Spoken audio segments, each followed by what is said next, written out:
Well, welcome to the show. I'm Brendan. I'm Corey, and this is Our View from the Bench. Now we're going to move on to the category 3. These hurricanes or moves are what we would consider devastating. They're not necessarily catastrophic like the ones in our previous video, but they are devastating moves. Let's jump in and get started with one that kind of hits a little bit home for me because I'm trying to be a Chargers fan. That's No, right. it's not That's the right. signing of what they've done, but it's somebody else that they've had. Running back Austin Eckler has signed a 2-year, $11.4 million deal with the Washington Commanders, or whatever they might be called in the near future. Good deal, I guess. I know that he was not going to be re-signed here. I don't know exactly what Definitely. I know we have one of those moves that we're going to be talking about in a moment that they have done, but I don't know the whole plan. I knew the plan was not to bring Eckler back. I guess I'm happy to see that he landed somewhere. I didn't think he'd be out of the league, I guess. But Washington is kind of, I mean, they're in rebuilding mode, so not much to be excited about, right? No, not at all. But you got to think if you're Eckler, Howell threw a bunch of touchdowns last year for Washington. At least their offense was semi reasonable or normal. Mm-hmm. And he didn't want to be in LA last year, but he had to come back because he was still under contract. He had no choice. But now he gets to leave. Maybe gets to show that he can do something there. And he's a good running. I mean, he's a good running back, but he also catches well out of the backfield. So maybe that gives Yeah. Howell another option. And then Or again, they're whatever rookie quarterback rebuilding they draft. or rookie quarterback, correct. But again, they're rebuilding, new coaching staff, the whole new 9 yards with the ownership. This is their first offseason. So got to try something. And if you're Eckler, you got paid, you got out of LA, which is what you wanted ultimately as well. Yeah, literally moving coast, going from all the way SoCal to all the way far East Coast. But we'll see how he does. I'm rooting for him in the sense I never disliked the guy. So No, no. he was hurt a lot though in LA. He had years where he was entire seasons were wasted because he got hurt. So I think they just kind of moved on because it's like you're walking on eggshells. Like, are you going to be healthy the whole year or aren't you? hmm But if you're Harbaugh, you have maybe a plan of drafting your running back from Michigan late in the draft. So you have a Oh, replacement option there. It's a little cheaper. And again, Eckler wanted to get out of there, but it's weird. That's like the fourth running back we've talked about getting paid after last year. Nobody wanted to pay any of them. yeah, and we're not even done. I mean, we're not going No, to move on we're to the not. next, but we're going to be on to it soon. This is the one that I thought was pretty weird because it's not necessarily done, but it's also done, but it's not done. Wide receiver T. Higgins for Cincinnati was franchise tagged by the Bengals, but basically the franchise tag has subsequently made him request a trade because he's tired of not getting the contract he feels he deserves, and he wants to either get the money, get the contract, get the security, or get rid of me. One of the two. If you're Cincy, are what I mean, what are you doing? Are you just catering to his commands or demands of being traded? I mean, you already tagged him. I mean, you could do like you did with the Giants did with Saquon. You can make him like not come to camp, and then maybe eventually he'll come in because he's going to want to get paid and not do nothing.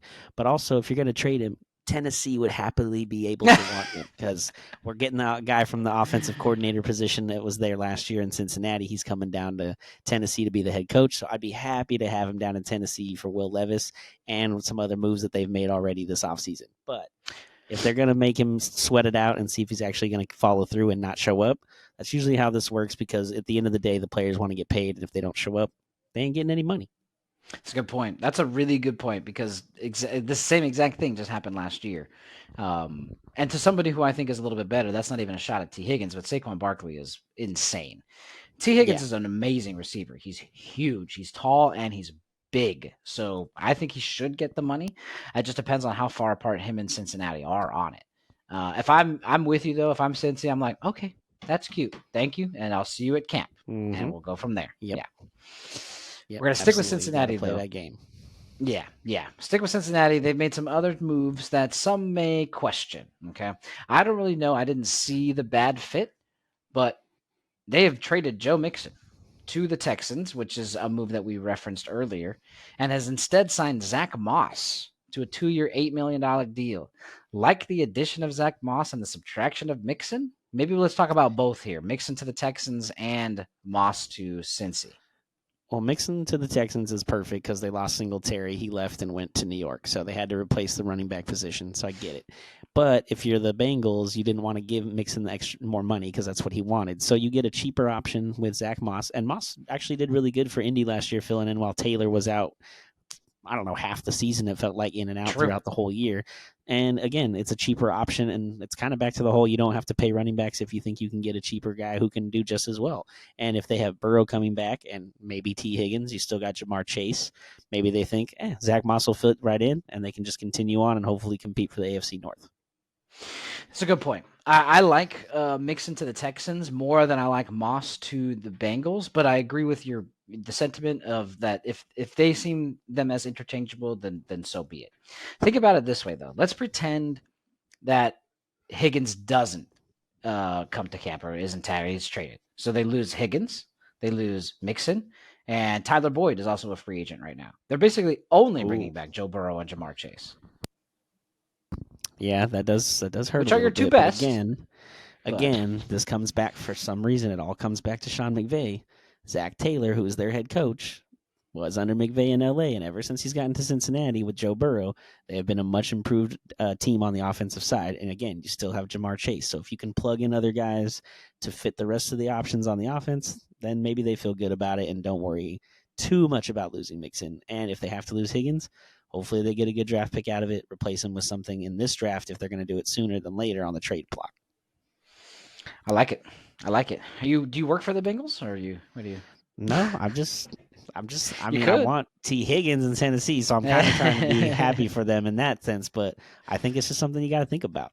There's a lot of options for them to kind of move forward. And again, it all comes down to Sean McVay's tree, and everywhere these guys go, they tend to win.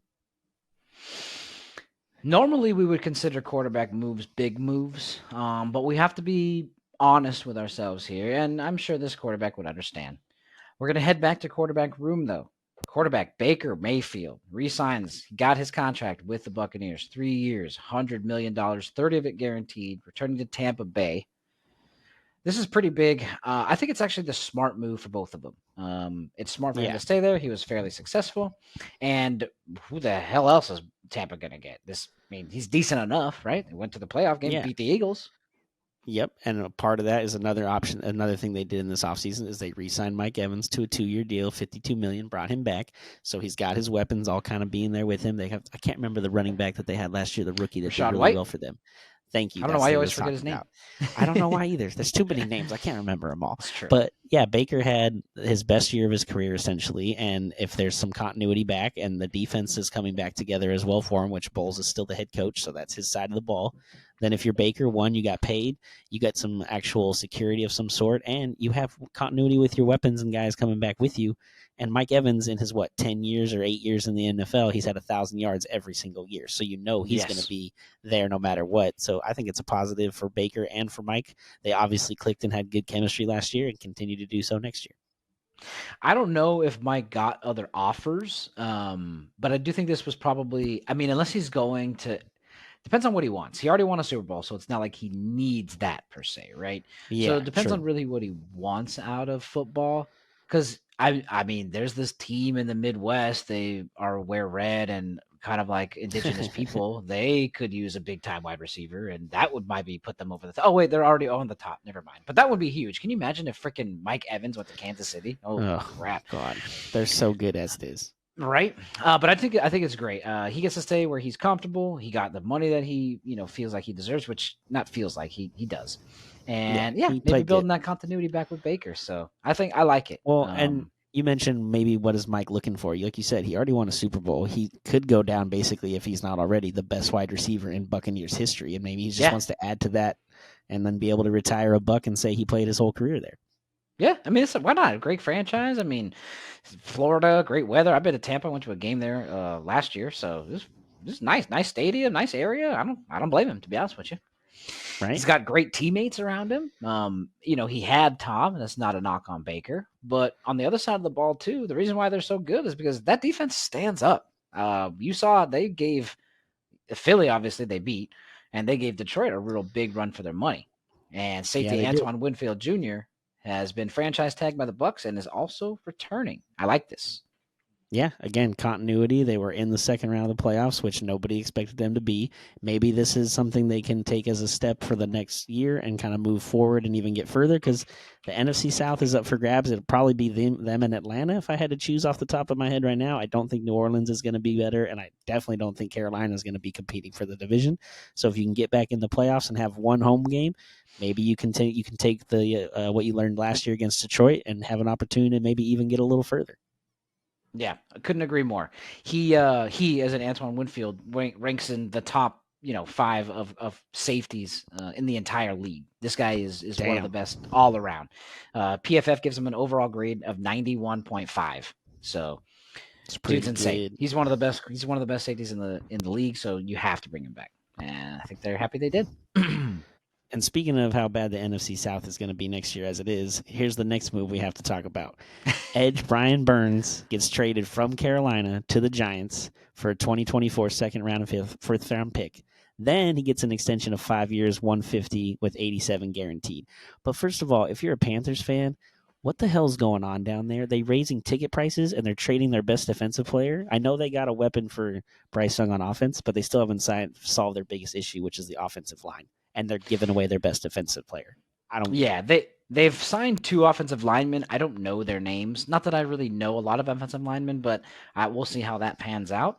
There was this pink is Luke Combs. He is I think it was Luke Combs. That's He who it was. Yeah. is yeah, right? Okay, it was him, right? Yeah, the country singer. He was the one who performed with Yes. at the Academy Awards or whatever a couple weeks ago. Exactly. So he posted something talking about that same thing. He's just like, dude, wait a minute. What are we even doing here? We're getting rid of everybody. I understand there's a process and there's a rebuilding thing, but this is insane. One of the stats that I actually saw that I think was crazy. Tell me what you think of this, okay? Okay. Brian Burns, one of the best edge rushers in football. He's just been quiet in Carolina. Christian McCaffrey, arguably the best running back in the entire league. Both were on Damn. Carolina. Guess how many first round picks they got out of those trades?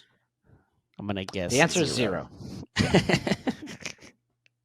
That's what is how you can't get what one. is David Tepper doing over there, man? He's going through coaches like every other season. He's getting rid of good players and not getting good draft picks back for him to replace them with. What is he doing over there? Trading all those picks to get Bryce Young, and now you have no first round pick, and you're the worst team in football this year, and you gave it away.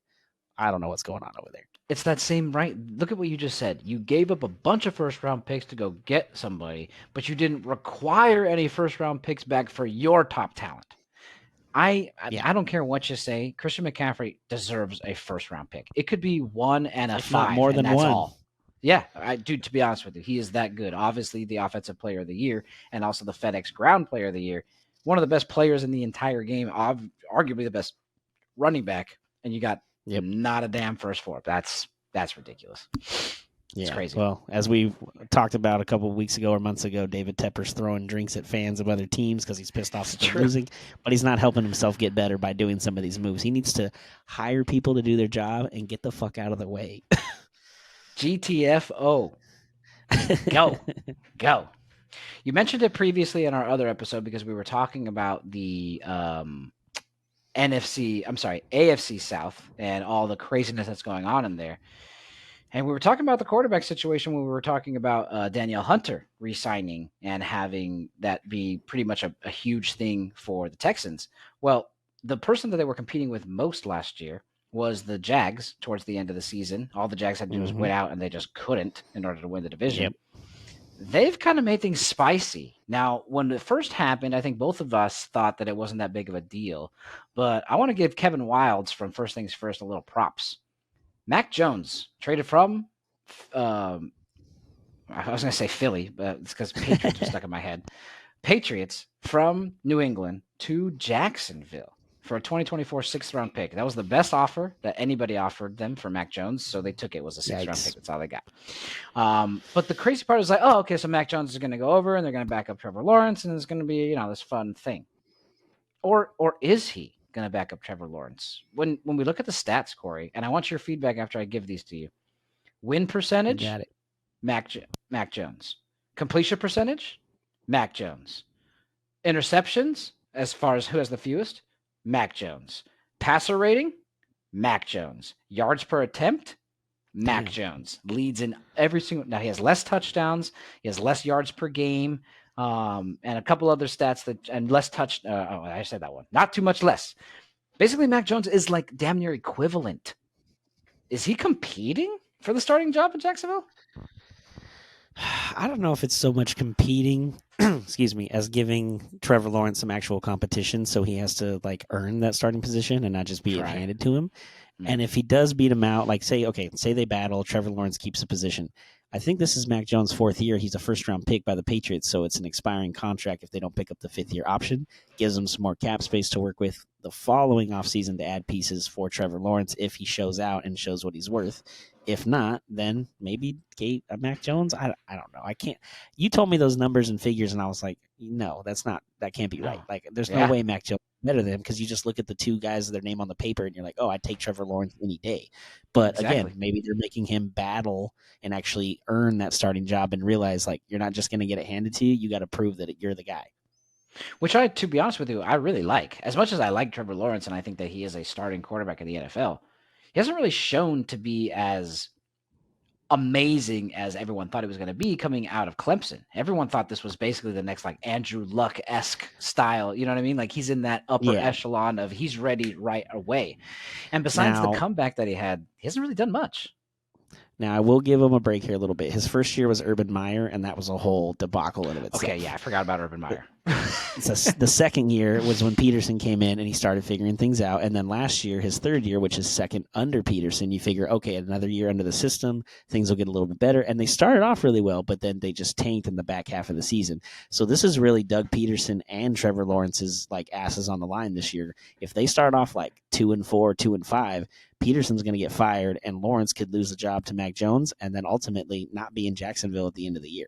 That'd be nuts. The only other thing that I think would be different than that is if Peterson pulls the plug early, and he could save himself by plugging Mac Jones in. And if Mac does well, do you see what I'm saying? He would definitely do that because at the end of the day, you're always trying to save yourself. Yeah, yeah. Well, if Mac does get some playing time, and if he doesn't, then Trevor Lawrence definitely got a new weapon, which I actually really like. Stealing from another top AFC contender, wide receiver Gabe Davis from Buffalo has signed a 3-year, $39 million deal with Jacksonville. Huge over-the-top threat, right? For, well, I guess whoever is going to be here. Let's just say Trevor. Yeah, big time over the top. And also makes me wonder if Calvin Ridley will come back or not there as well. Because if he does, then at least he's got a couple weapons to work with. But if not, I don't know what the hell to expect for whoever is quarterback of the Jaguars. But also, as a Titans fan and us having our little rivalry, I'm always rooting for them to lose anyway. So That's true. You're like, yeah, great. Just switch something up. I don't know. Who cares? Just do something wrong for once. Jeez. Do whatever you guys got to do. But although Gabe Davis, although he is moving from Buffalo, he does still get to play with Josh Allen, right? That's pretty cool. Josh Allen is not moving from Buffalo to Jacksonville, but there's another one in the league, right? Yeah, the defensive edge, Josh Allen, who plays for the Jaguars, already got franchise tag, so they're going to bring him back. There hasn't been any talk of requesting of a trade, so they should, if not franchise him, it's at least going to keep him there so they can try to get a new deal done before the season starts. Keeps Jacksonville's defense at least semi-competitive, but again, it all comes down to their offense with the quarterback position at the end of the day. He was third in the league in sacks with 19 last year and an overall grade of 90 by PFF. Josh Allen is a monster on a team that kind of stays quiet, besides when we talk about it. So, yeah, true. And not a lot of people I like the signing, though. But again, yeah, I completely agree. You got to keep Gabe Davis is good. I got to keep Josh Allen there because, again, without him, that defensive line is probably nothing, but we'll see what they can do building for next year. We're going to keep it on the defensive line, but we're going to keep it moving at the same time. This one I like. I think it's kind of it's not a redo, but I think he was traded last year. I think you told me, right? Defensive end Leonard Williams signs a 3-year, $64.5 million deal with Seattle. I believe he was traded to Seattle from New York and then just basically kind of re-signed as a free agent. Is that what happened? Yep, basically. And with their new coach coming in, who was the D coordinator for the Ravens last year, I'm sure he has a plan of how he's going to use Leonard Williams on that side of the ball to create havoc. They have Geno Smith coming back at quarterback, so they have some continuity on the offensive side. But the NFC West with the Niners, obviously being in the Yeah. Super Bowl this past year, the Rams much better last year than people expected, and actually having some space and cap space and some draft picks to use this year. Which this would be their first round pick since they drafted Goff #1 overall, and that was like 8 years ago. So there's a lot of things to worry about in the NFC West, but if you're, you know, Seattle, you kind of have to keep Leonard Williams if you're going to have an opportunity to even compete for a wild card spot at best. Yeah, somebody's got to freaking go after Brock Purdy and Matt Stafford. I mean, geez. So might as well be. And even Said Kyler somebody's got to Murray. stop those lines. Yeah, true. I'll get. Yeah, you're right. You're right. Kyler, you good. Especially Kyler. if you guys, even if you guys draft Marvin Harrison Jr., like there's going to be some good offense for the Cardinals, even if they're not good overall. It's going to be hard to slow them down. Hopefully. I actually saw a funny, not funny, a crazy stat, which I thought was crazy. I just said that twice. That's super weird. I'm sorry. In this upcoming draft, the team that has the most draft picks with 13 draft picks this draft is the Cardinals. Second with like 10, or I'm sorry, with like 11 is the Rams. Third is with 10 is the Niners. I'm just like, what? You guys are, how do you, what? You have everyone already. Leave us alone. We need 13 draft picks because we suck. Go away. Yeah. I can't believe how much the freaking draft picks are in the NFC West. It's insane. Especially the Niners. How do they keep having cap space to sign guys? I don't even get it. I don't know. Because they pay Brock Purdy $100,000. Yeah, true. That definitely does help the situation. Okay, we got a couple more moves here in our category 3. Again, right now we're in category 3. These are devastating moves in the NFL free agency / tampering period. We've got one, Shaq Barrett, edge rusher out of, I believe he used to play for Tampa, is now signing a 1-year, $9 million deal with Miami. Moving over to the Dolphins. Now, we mentioned previous episode they did lose Christian Wilkins, who went over to Oakland, but they're trying to kind of shore up that line again with a Super Bowl winner. Oh yeah, I did it too earlier. I just had to say it. No, they're Oakland. They're Oakland. Okay, you're right. No, you're right. Vegas. Oh my God, they haven't been in freaking dude. Eli Manning was in the league when they were moved to freaking Vegas, and here I am still talking about like, geez, I feel like it. Maybe not. Hey, we still call the Chargers San Diego, and they've been up here like 6 years already, so it happened. It's true. Okay, so not them. But yeah, Shaq Barrett, 1 year, $9 million. Thoughts? Miami. I mean, like you said, having to replace somebody on the defensive line as it is, that was their biggest issue last year. Was their defense was good, especially with Ramsey in there, but without him, they weren't very good with him on the back end. But at the end of the day, the Dolphins ended up losing to Kansas City because they couldn't do anything on offense. So like, this is nice, but also the offense is going to have to ultimately win them games when it comes down to it.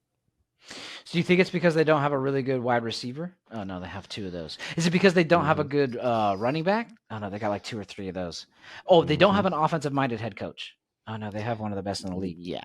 I wonder what and I love the guy, but I think it's Tua, dude. Do you think the Dolphins could trade for Justin Fields and make him battle with Tua? Maybe. I think that's a downgrade. I do think Tua's better than Justin Fields, but I don't think Tua's the answer, if that makes sense. Okay. I don't know. It's a possibility. I won't rule it out. But if I'm Miami, I'm not even considering it. I think Tua's better, although slightly. So I'm not even gonna give him that like, oh wait, do they not want me anymore? Like I don't want that in his head and stuff like that. You know, I'm either getting somebody way better or I'm just trying to run with it. But very true. Miami didn't finish though. They signed somebody else, and this one they're taking interdivision as well, pulling over from Buffalo. Safety Jordan Poyer signed a 1-year deal with Miami. Money hasn't been disclosed at this point, but another 1-year deal for the defense. You like this pickup? I do. Again, the Dolphins' defense last year, especially in the playoffs against the Chiefs, was not able to slow them down and give them an opportunity to play. You have Ramsey at cornerback already, and I think they got rid of their other corner. I can't think of his name off the top of my head right now. I want to say Xavier something. Xavier Howard. Yeah. Thank you. They got rid of him, so getting a safety on the back end of the defense to help on that side is perfect. Again, Dolphins doing good things on the defensive side, but it's going to come down to their offense with Tua. Yeah. Yeah, and I mean, I want him to be good, fellow Hawaiian, you know what I mean? But I just don't feel like he He is completely so. I don't know what it is. I mean, I get that Kansas City's crazy. I get that it was like negative 100 degrees, but like, dude, 7 points, and I mean, they couldn't move the ball to save their life, dude. They just really couldn't. So, Nope, they if I'm really Miami, couldn't. I'm looking for the future for sure. I'm not saying he can't do something right now, but I don't think he's the long term. I don't think he's the CJ Stroud of Miami. Let me put it that way. No, definitely not. And the next one that comes up here, which is close to my heart here, Derrick Henry is no longer coming back to Tennessee, which I knew that was going to happen. Yeah. But signs a 2-year deal for 16 mil going to Baltimore, which I think is the perfect spot for him. I honestly don't know why they didn't try to trade for him at the deadline last year, knowing that Titans weren't going to re-sign him anyway. I think this is a huge, huge, big win for the Ravens. And I did see a little bit of a joke on Twitter that, hey, the Ravens have someone who can throw touchdowns in the playoffs because Derrick Henry's done that before for the Titans. Oh my gosh, what a shot at Lamar. That's as soon as you said that, I was like, oh my gosh, that's so true. And he's actually pretty good. He's like he does like the jump pass sometimes, like Tim Tebow used to do kind of thing. Yeah, Yep. he's like he completes a decent amount of them. So I love Yeah. this pickup. I've always been a Derrick Henry fan ever since even he was at Alabama. He just seems like a put your head down, quiet, go to work kind of guy. And Yep. being one of the best in the league is insane. For how big he is, he should not be as fast as he is. I don't He get the is a physics massive behind it, human. but it's crazy. What I love to see is his like preseason workout videos where he's just like All the hauling cars chains. on his back and Dude. shit. You're just like, yeah, he's got a Mini on this side and he's got a Volkswagen Bug in this arm. He's just like walking across the gym. He's just like, how the fuck do you carry cars, bro? And Dude, just like does it. I don't know. I always think about the picture they show when he's at Alabama and Mark Ingram comes back to visit and he's on the field standing next to him and you're like, dang, Ingram's so good. He was like really good at Alabama. And you look at the size difference and Derrick Henry is just a huge tower over him and so big. And the fact that I think since Henry's been in the league, I think this is coming up on his 9th season. He's got the most rushing yards in the league in that time span. And he's a little older, but he's still is really good when he's out on the field. And last year, even with the Titans not being good, he was solid. That's funny. I have some funny shots that I want to show. We'll put them up on the screen in a moment. But Isaiah Likely, the tight end for the Baltimore Ravens, has been kind of tweeting or making remarks or posts or something about all the free agency happenings. Like when Patrick Queen left and went to Pittsburgh, he's like, dude, my boy, I'm proud of you. Glad to get your money. Don't ever fucking call me again, or something. That's how he like finished it. And he's like, somebody else went to I think Cincy from or maybe Cleveland from Baltimore. He's like, hey, dude, proud of my bro. Now delete me on PSN. I'm not playing games with you anymore. Like it's just like so funny, dude. And then he did one, I believe, for Derrick Henry, where he's just like, yeah, we're so excited to get hit. Yeah, that one was nice because it's an addition to his team. So I thought those were pretty funny. We'll throw those up if we could see them. So That's awesome. Hell yeah. the last one that we have here in category 3, devastating, is CJ Gardner-Johnson, the Detroit corner. I'll say defensive back. I forgot which edge, which portion he plays. Returning back to Philly, 3-year, $33 million to return to the Eagles. They thought they had the answer in Kevin Byard, but that didn't fix anything. They've obviously Nope. let him go since. Do you think this helps? Yeah, big time, especially because Fletcher Cox retired for the Eagles. They've lost some pieces on that side. And last year we talked about it when we were doing the postseason picks and everything. The Eagles could not stop a nosebleed on the back end, which is why they traded for Kevin Byard at the deadline, but he didn't end up helping at all. So they bring in Gardner Johnson back to Philly. Hopefully that shores up the backside so they don't give up the big plays anymore, and they can actually get to the quarterback for that defensive line that's solid that they've built over the last few years, especially a lot of Georgia Bulldogs. But Yeah.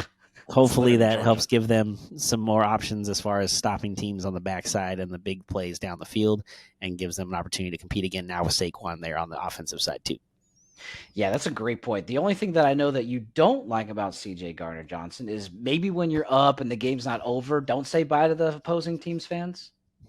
Especially when you're on the road, bro. If you're at home, it's one thing. Not when you're in San Francisco and it's the second quarter and you're waving goodbye at 21-7. Way too early for that. A little too early, bro. So, maybe kind of fix that. Other than that, I like it. I think this is kind of a decent loss, though, for the Lions, the more I think about it, because he was kind of like the soul of that defense. I mean, they've got plenty of talent. That's not necessarily it. And he's not, earth-shattering to where he is, oh, my gosh, you need this guy. He's no Antoine Winfield, but he's a great back. So, you kind of lose that little bit of swag. But I think it's a good pickup for Philly, like you said. But also the Lions, even though they had him last year, one other thing was is they gave up a lot of yards in receiving. So maybe He was hurt carrying though. him He got from hurt year week true. 1 or That's 2 true. and return in the playoffs. But I'm with you That's a still. good point. So real quick caveat or a little side note to this. There was a lot of talk going on now because of the CJ Gardner Johnson returning to Philly. That's where he actually played for. This previous summer, apparently he was on a Twitch stream in July, and one of the viewers had basically either donated to get his attention or wrote in the chat, and he saw it, and basically kind of asked him to describe what his favorite and least favorite part of his time in Philly was. I'll read the quote straight up. I'm going to use the curse words that he used. They're a little bit bleeped out here, but basically, this is basically what he said on his live stream. He said, quote, "My least favorite thing is the people. They're fucking obnoxious. I fucking can't stand the fuckers." So, hey, welcome back to Philly, bro. It's going to be nice to have you. Yeah.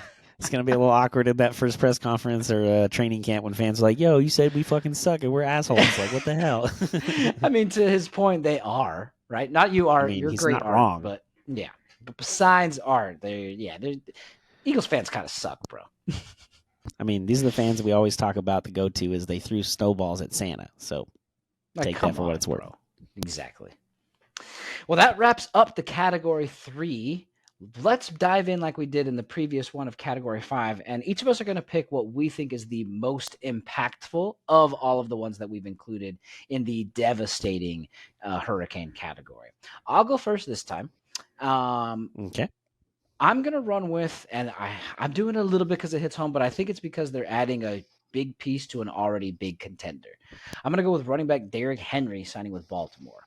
He is beast mode. Since 2018, he has the most rushing yards for a running back of all running backs in the NFL. And since 2018, Lamar Jackson has the most rushing yards of all quarterbacks in the NFL. So they have the most running in the NFL on their team. Now, hopefully they actually stick to it on the script when it comes to the playoffs instead of deciding to just drop back and throw every play. But we'll see. In my opinion, I think just this running threat. Dude, the way Derek runs, he runs so downhill, bro. It's devastating. So I think Derrick Henry to the Ravens is a huge one and my most impactful for category 3. Can't argue with any of the points you made, especially because, like I said, I have a soft spot. I will always root for King Henry. So since the Titans are going to suck this year, go King Henry and the Ravens and see what they can do. All right, so which one's yours then?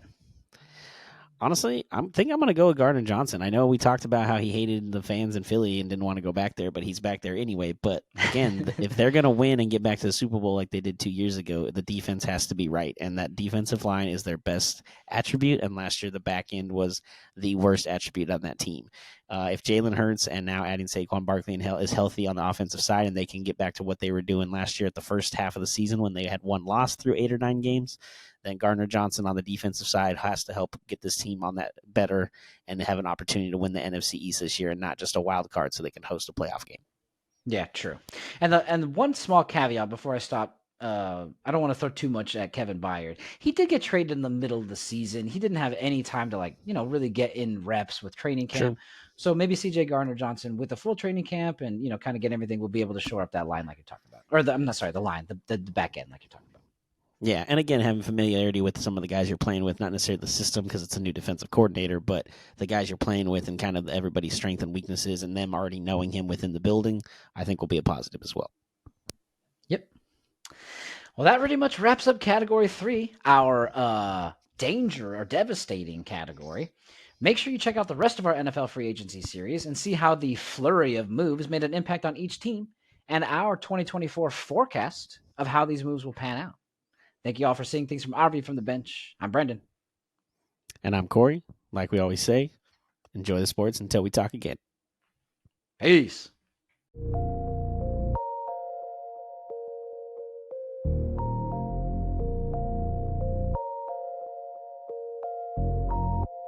This was a Sycamore Fourth Studios production.